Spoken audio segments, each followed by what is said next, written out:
Are you the one who is thinking about a hernia surgery? Let's talk about laparoscopic and robotic hernia surgeries which make your life easier by a faster recovery and less pain.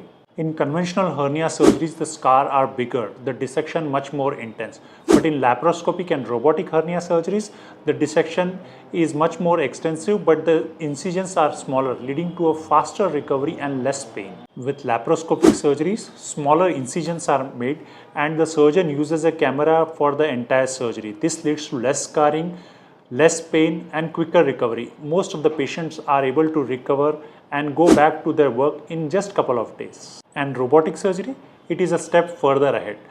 With the help of a 3D controlled robotic arm, a surgeon performs surgery in a much more easier way. Even complex hernias can be dealt with robotic surgery in a much better way. With less pain, less scarring, the recovery is faster. And because of less pain, the patients are able to return back to their work in just 2 or 3 days.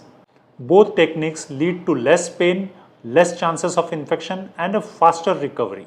So if you are someone who wants to get rid of your hernia without the pain, message us to know more about laparoscopic and robotic hernia surgeries.